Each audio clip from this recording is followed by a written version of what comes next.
In a quiet neighborhood tucked between fading hills and cracked sidewalks, there lived an old woman named Margaret, whose faith had outlasted time, storms, and sorrow.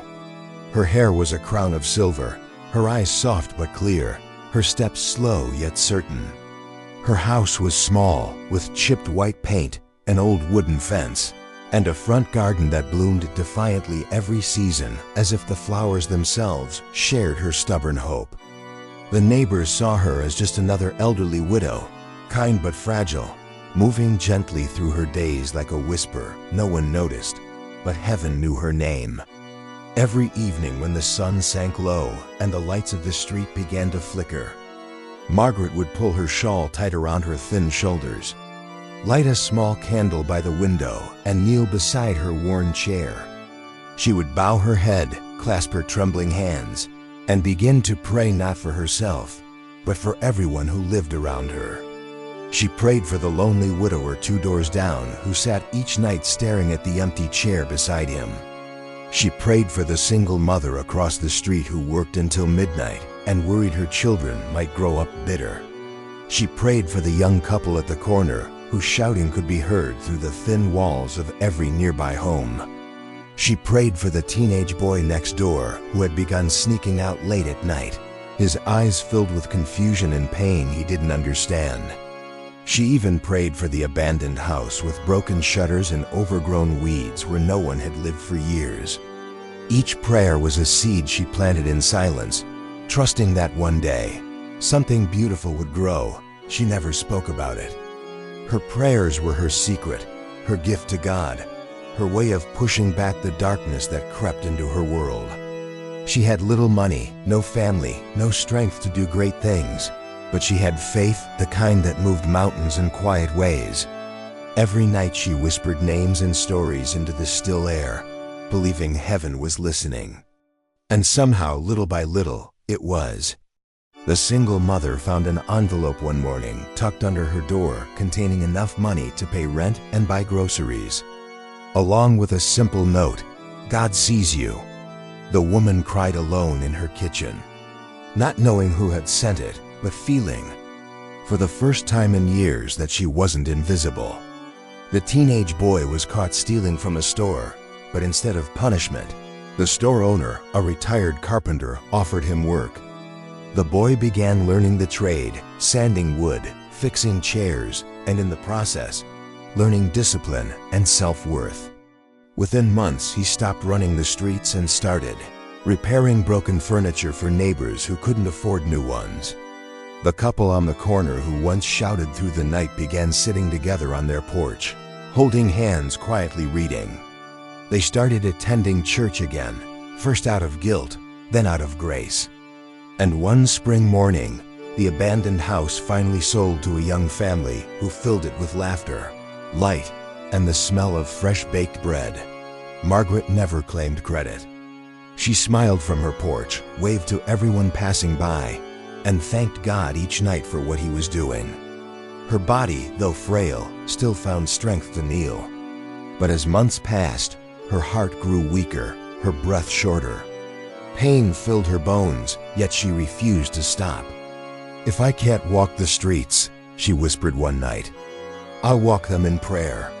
One cold winter evening, as snow began to fall outside her window, she whispered her last prayer, "Lord, bless them all. Let them know you are near." The candle flickered once, twice, then went out. The next morning, her house was silent. Days passed before the neighbors noticed something was wrong. The mail piled up. The lights stayed off. The garden looked untended. Concern spread quickly. The single mother came first, then the boy, then the couple, then nearly the entire street gathered outside. When they opened the door, they found her sitting by the window, her Bible open on her lap, her face peaceful as if she were still whispering a prayer.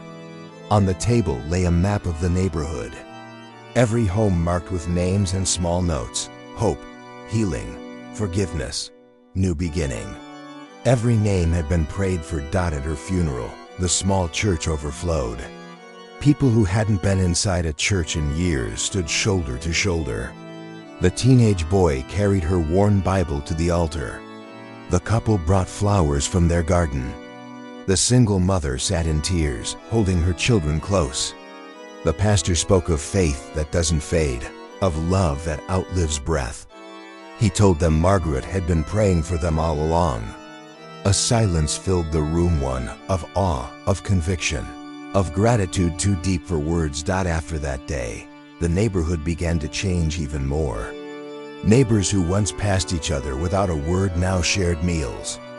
The couple hosted gatherings in their backyard. The teenage boy started teaching other kids how to build furniture.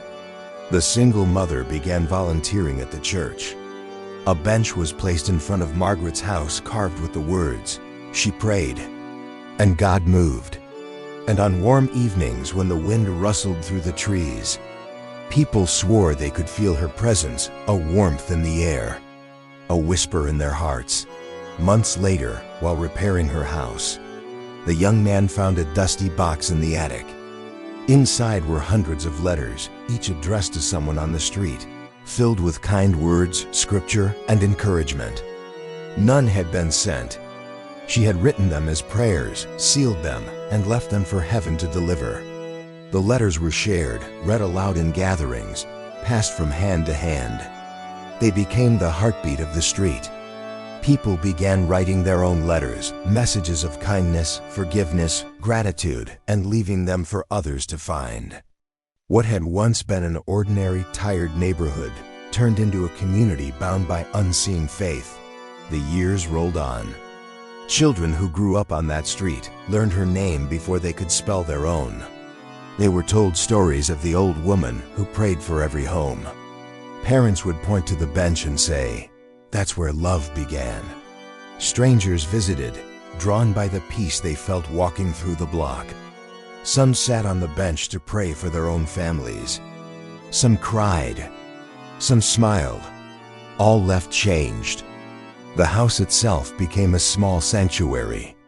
The church nearby opened it as a prayer home where anyone could come, sit in silence, and remember her faith.